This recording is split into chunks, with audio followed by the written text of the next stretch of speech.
So, okay. So, is it okay like this, or should I share my screen? मैं क्या मैं screen share कर लेता हूँ, इससे ज़्यादा बेहतर हो जाएगा.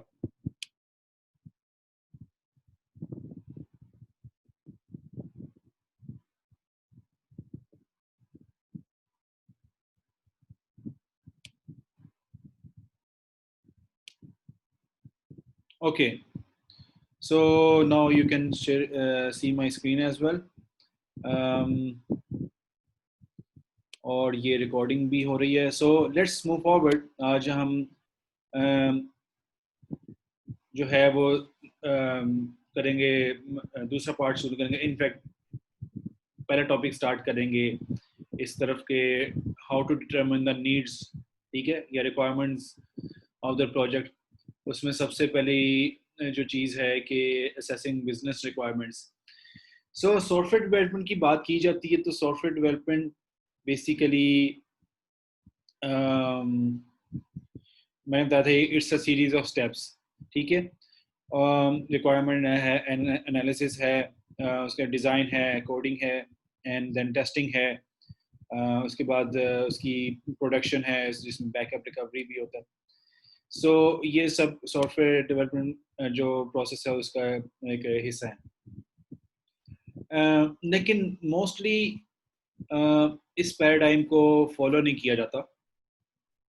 और द रीज़न इज़ कि जैसे ही बहुत सारी जो सॉफ्टवेयर्स हैं वो स्मॉल स्केल सॉफ्टवेयर डेवलपर्स जो टीम है वो बनाती हैं, वो डेवलप करती हैं. जो लार्ज स्केल या बड़ी ऑर्गेनाइजेशंस हैं वो बहुत थोड़ी होती हैं इस इंडस्ट्री में.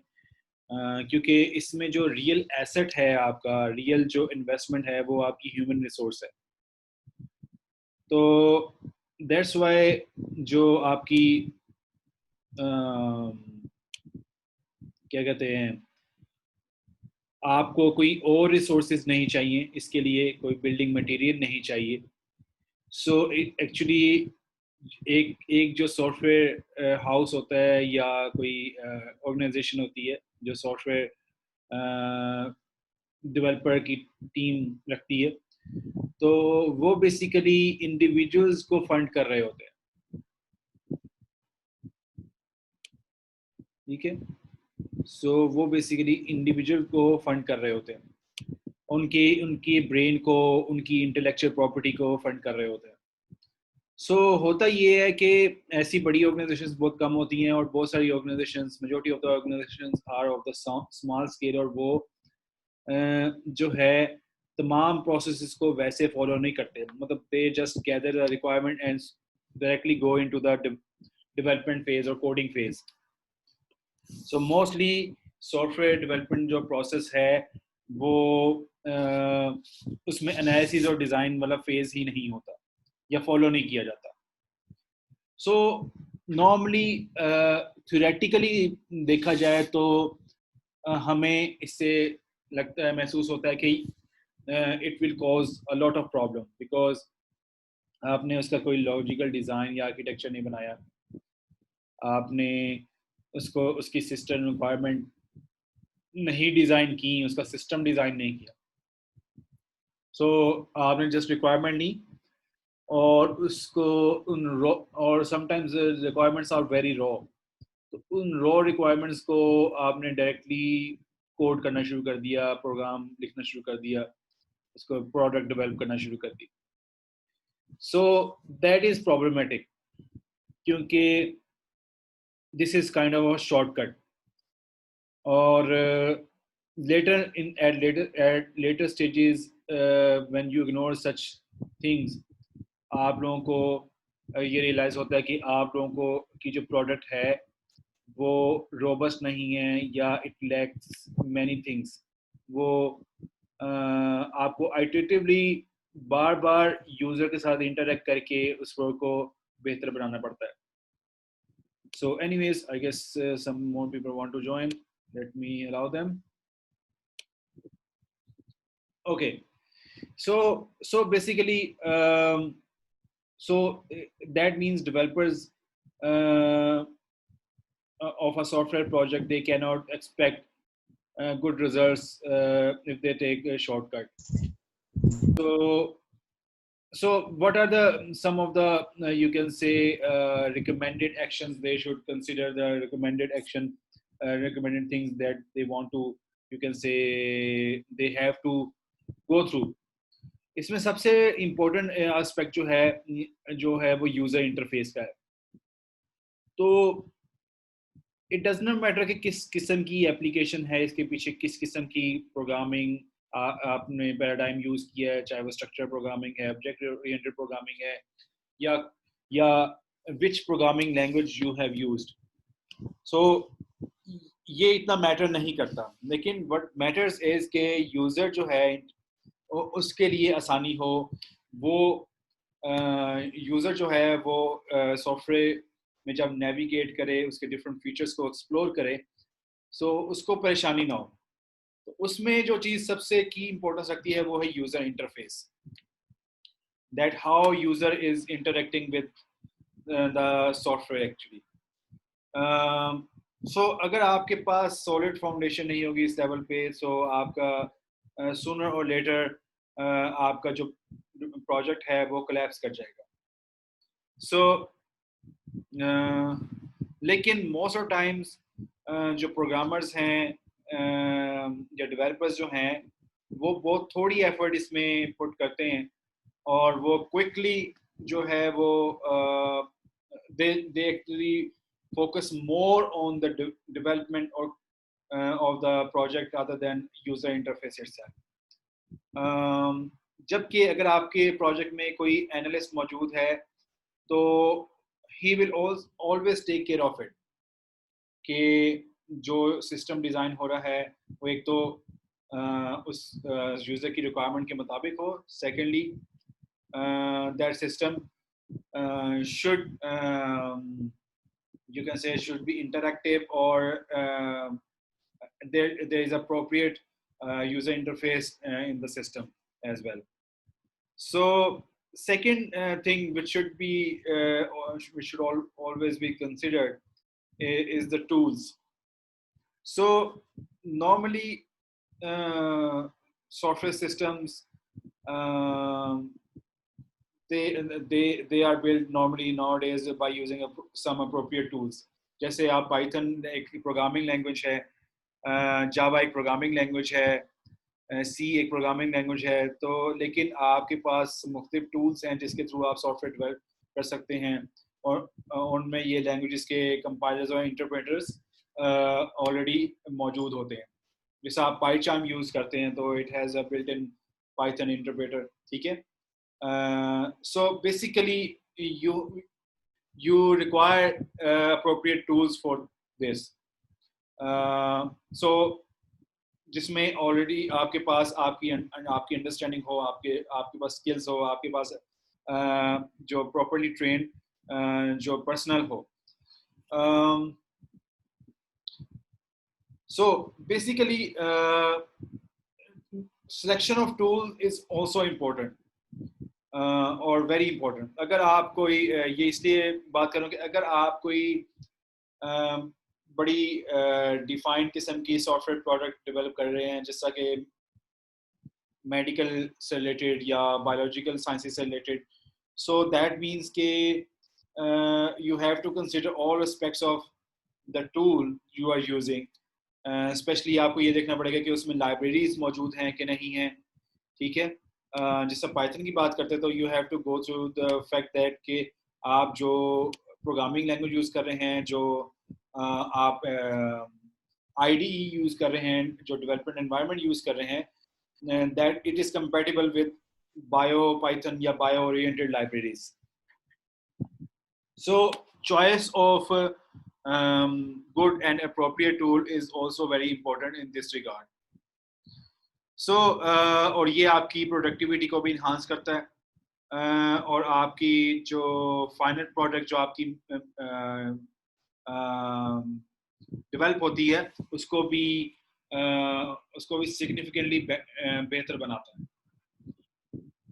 अच्छा, टूल्स सिर्फ डेवलपमेंट के अलावा आपके पास हर स्टेज के लिए अलग अलग टूल होते हैं. सिस्टम एनालिस्ट के लिए एनालिसिस के लिए अलग से टूल्स मौजूद हैं, सिस्टम डिज़ाइनिंग के लिए अलग से टूल्स मौजूद हैं, और कोडिंग के लिए हमने डिस्कस कर ही लिया है कि कोडिंग के लिए भी स्पेशलाइज्ड टूल्स मौजूद हैं। इसके अलावा सॉफ्टवेयर टेस्टिंग के लिए भी अलग से स्पेशलाइज्ड टूल्स मौजूद हैं। स्पेशलाइज्ड का मतलब सॉफ्टवेयर टेस्टिंग, मैंने जैसे कहा था, बहुत इंपॉर्टेंट फेज है सॉफ्टवेयर डेवलपमेंट की। तो सॉफ्टवेयर टेस्टिंग में हर लैंग्वेज, जैसा जावा है, पाइथन है, सी है, उसके उसमें टेस्टिंग करने के अलग अलग टूल्स मौजूद हैं।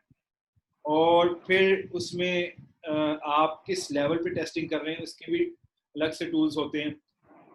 फॉर एग्जांपल, अगर आप ये देखना चाहते हैं कि how much software can endure, how much stress a software can endure, so basically वो आप किस तरह से अंदाज़ा लगाएंगे, वो आप स्ट्रेस टेस्टिंग करके अंदाज़ा लगाएंगे। और उसके लिए आपके पास एक सिमुलेटिंग टूल्स मौजूद होते हैं आजकल के ज़माने में, जो आपकी सिमुलेट करते हैं उस पूरे सॉफ्टवेयर को, और ये देखते हैं कि ये कितना स्ट्रेस एक्चुअली ले सकता है आपका software. So basically they are specialized tools for each phase of the software development life cycle. और सो उन टूल्स को यूज़ करने के लिए आपके पास अगर स्पेशलाइज्ड पर्सन हैं तो ये बहुत अच्छा होता है। फिर another important aspect is that there should be automation in your software engineering जो process. ये चीज़ बहुत इंपॉर्टेंट है। ऑटोमेशन से मतलब ये कि सॉफ्टवेयर रिक्वायरमेंट जो है, शायद आप इंटरव्यूज के थ्रू करें या क्वेश्चन के थ्रू करें, फिर उसके बाद एनालिस्ट जो है वो एनालिसिस करेगा, वो थ्रू कुछ लॉजिकल स्ट्रक्चर या आर्किटेक्चर बनाएगा, वो कुछ डायग्राम्स ड्रॉ करेगा उन रिक्वायरमेंट्स की बेस पे, जिसमें वो डिफरेंट फीचर्स को, डिफरेंट इंटरफेसेस को आपस में लिंक कर रहा होगा। फिर उन डायग्राम्स या उस लॉजिकल स्ट्रक्चर या आर्किटेक्चर को डिज़ाइन करना, डिज़ाइन फेज में लेके जाना, और फिर फाइनली उसको कोड करना। सो ये सब अगर एस्पेक्ट अगर सेपरेट या डिसइंटीग्रेटेड टूल्स में या लैंग्वेजेस में होंगे, so it will be problematic. So आजकल एक टर्म यूज की जाती है, computer aided software engineering. Computer aided software engineering ये है कि आपकी रिक्वायरमेंट से लेकर सॉफ्टवेयर टेस्टिंग और इवन प्रोडक्शन तक आपके पास एक ऑटोमेटेड प्रोसीजर हो चीज़ों को चलाने का, प्रोजेक्ट को आगे ट्रांसफॉर्म करने का और डिलीवर करने का। So normally we have many such tools, जैसे कि आई गेस जावा के लिए मुझे याद पड़ता है कि नेटबीन्स आई गेस उसका नाम है सॉफ्टवेयर का। उसमें उसके अलावा विजुअल स्टूडियो एक बहुत स्पेशलाइज्ड टूल है, जिसमें आप विजुअल सी या सी .NET की से रिलेटेड जितने प्रोजेक्ट्स हैं उनकी डिज़ाइनिंग, एनालिसिस, कोडिंग और टेस्टिंग और डिप्लॉयमेंट, ये सारी फेजेस उसमें आप कवर कर सकते हैं। और ये ऑटोमेटेड प्रोसीजर होता है। ऑब्वियसली बात है, ये एक बड़ा टूल बॉक्स होता है जो इस सारे प्रोसेस को ऑटोमेट करता है। और लेकिन वो सारी फेजेस एक ही टीम मेंबर नहीं करता। ऑब्वियसली बात है, सारी फेजेस अलग अलग पर्सन को असाइन की जाती है, हर फेज अलग अलग स्पेशलाइज्ड पर्सन को असाइन की जाती है। फिर एक और बहुत इंपॉर्टेंट एस्पेक्ट है ऑब्जेक्ट ओरिएंटेशन का। Let me allow some student. Okay, so object orientation क्यों ज़रूरी है? हम जब स्ट्रक्चर प्रोग्रामिंग करते हैं तो वही एक्चुअली उसमें बहुत सारी चीज़ें आसान हैं, इजी हैं, लेकिन there is a catch in there कि अगर आपकी रिक्वायरमेंट चेंज हो गई है थोड़ी सी, तो you have to go through whole code again. ठीक है, आप स्ट्रक्चर प्रोग्रामिंग अप्रोच में एक वेरिएबल, एक क्या कहते हैं, कोई लूप या एक सब मॉड्यूल डिज़ाइन करते हैं, एक piece of code block design करते हैं, तो वो mostly rest of the code से भी कहीं ना कहीं लिंक होता है। तो क्योंकि उसमें आपने अलग से ऑब्जेक्ट्स या क्लासेस या फंक्शंस डिफाइन नहीं किए होते, और समटाइम्स आप अब फंक्शंस तो डिफाइन कर लेते हैं लेकिन उसमें अलग अलग ऑब्जेक्ट्स नहीं क्रिएट किए गए होते। So that is why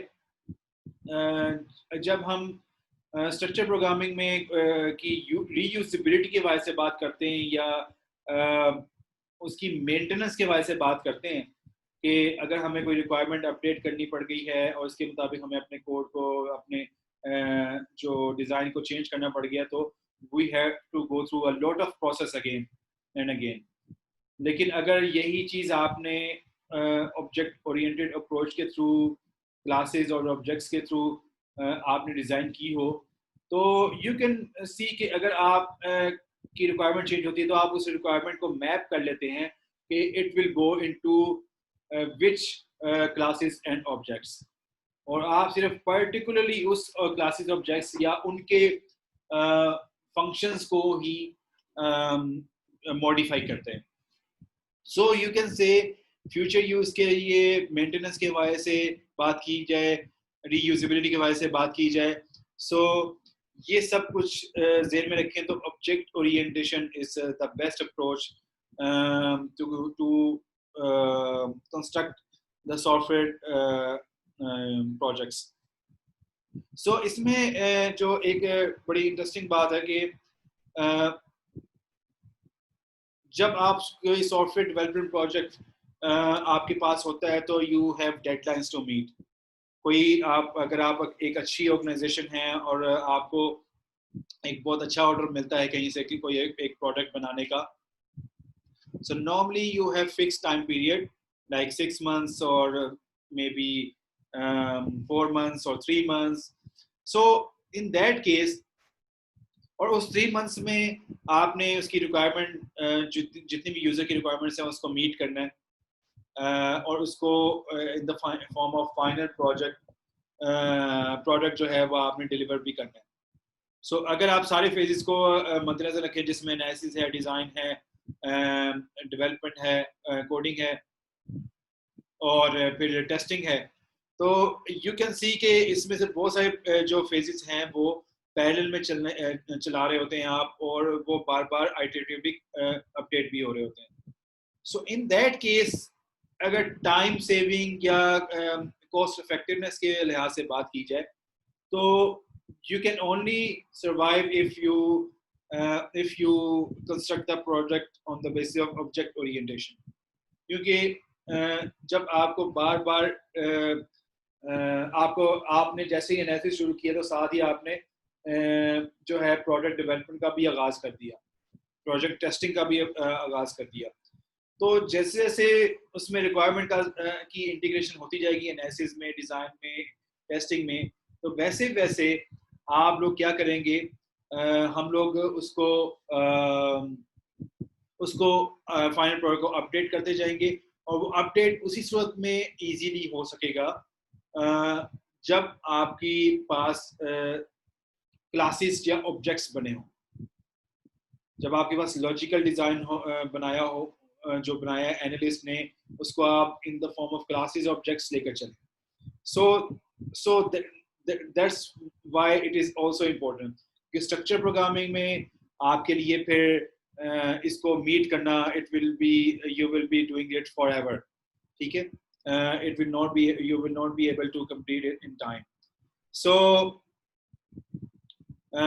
that's okay, let me add new students। Okay, so next point here is the client server processing। अच्छा, ये क्यों इम्पोर्टेंट है क्लाइंट सर्वर मॉडल जो है, हम बहुत सारे लेवल पे इसको अप्लाई जी जी जी आपकी आवाज कट गई है सर। जो आपने बताया ऑटोमेशन में हम एनालिसिस से लेके प्रोडक्शन तक सारे स्टेप्स वो कंप्यूटर करता है, तो वो हमने सिर्फ उसे रिक्वायरमेंट्स देनी है और वो हमें फाइनल प्रोडक्ट देगा, ये नहीं ऑटोमेशन नहीं है? नहीं नहीं नहीं, ऑटोमेशन का मतलब ये नहीं है। ऑटोमेशन का मतलब ये है कि आप प्रोजेक्ट को जो मैनेज करते हैं वो ऑटोमेटेड हो। Got it? मतलब इससे मतलब ये है कि फॉर एग्जांपल अब कोरोना कोविड के दौरान सभी लोग घर में बैठे हुए थे, काम कर रहे थे, ठीक है। नाउ आपके पास 5 लोगों की टीम है, जिसमें से एक रिक्वायरमेंट गैदर कर रहा है, एक एनालिस्ट है, एक आपके पास सॉफ्टवेयर सिस्टम डिजाइनर है, एक डेवलपर है और एक टेस्टर है। ये 5 लोग जो हैं वो अपने अपने घरों में बैठे हुए हैं। Yes sir. नाउ आप मुझे अब हमारे एक एक अप्रोच ये है कि आप इंडिविजुअली जो रिक्वायरमेंट गैदर करने वाला रिक्वायरमेंट गैदर करे, फिर वो एनालिस्ट को दे, फिर एनालिस्ट जो अपना काम कंप्लीट करे और फिर वो उसको डिजाइनर को दे, एंड डिजाइनर उसको सिस्टम डिजाइन करके जो है डेवलपर को दे, और फिर डेवलपर जब कंप्लीट कर ले काम अपना तो वो टेस्टिंग में जाए, टेस्टर को पास जाए। लेकिन इस अप्रोच में ऑटोमेशन नहीं है। ऑटोमेशन से मतलब ये कि सभी लोग मैन्युअली अपने प्रोजेक्ट को अपने अपने टास्क को कंप्लीट कर रहे हैं और उसको नेक्स्ट पर्सन को असाइन कर रहे हैं। अच्छा, ये है मैनुअल प्रोसेस। ऑटोमेटेड प्रोसेस क्या होगा कि as soon as you have gather the requirement, आपने एनालिस्ट को दी, एनालिस्ट ने कोई एक सेंट्रल वर्क प्लेसेस होती हैं आजकल, ठीक है। तो वो वर्क प्लेसेस मतलब एक स्पेशलाइज्ड सॉफ्टवेयर्स होते हैं।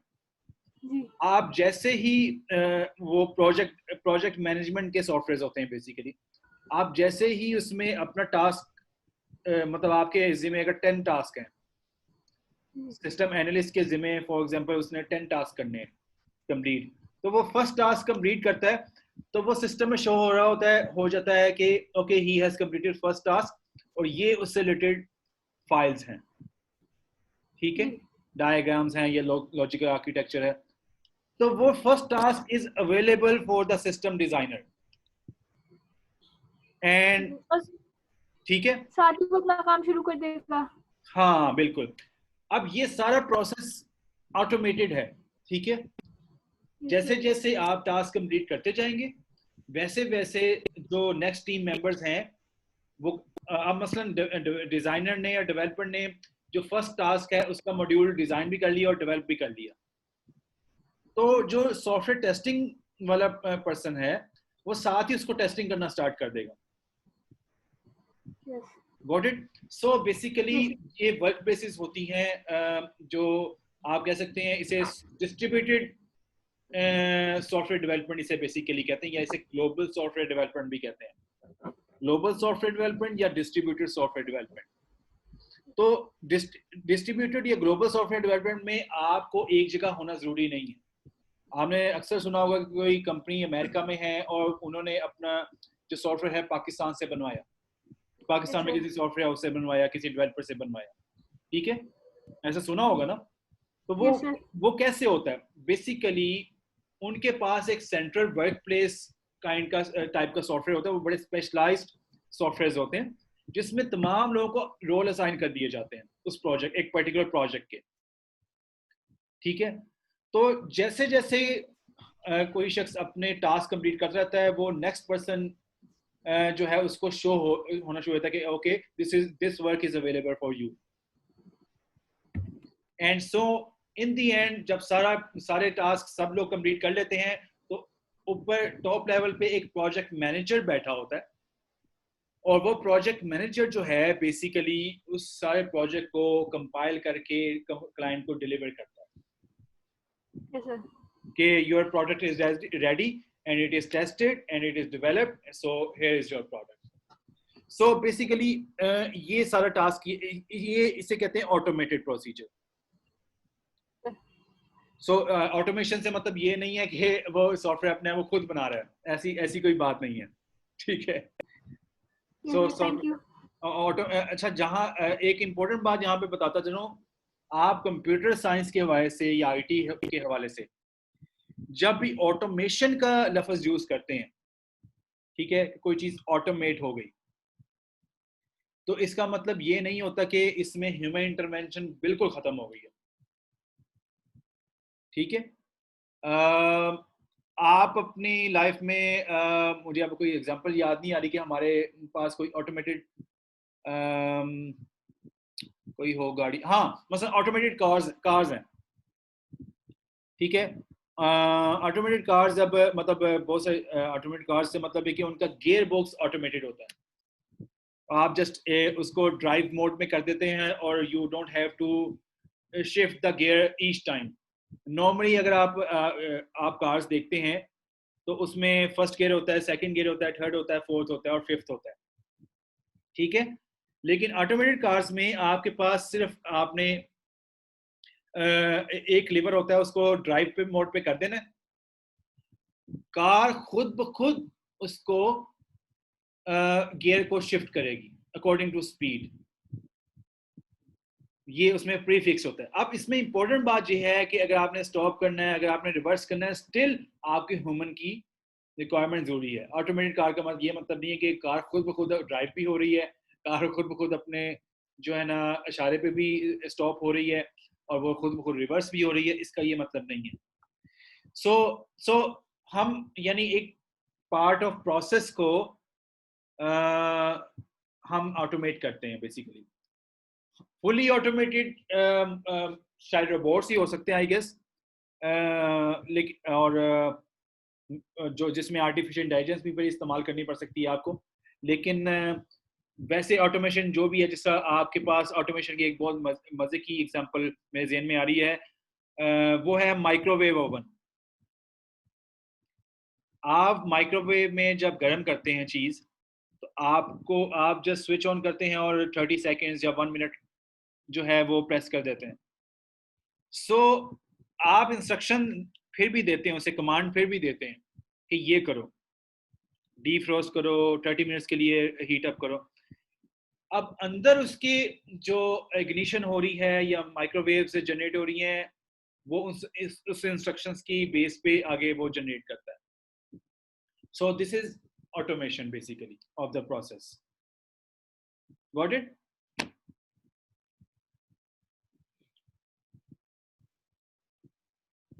मेरे ये सेशन खत्म होने वाला है। मैं इंशाल्लाह दोबारा कुछ मिनट, 1-2 मिनट बाद दोबारा हम ज्वाइन करते हैं और इसकी मैं रिकॉर्डिंग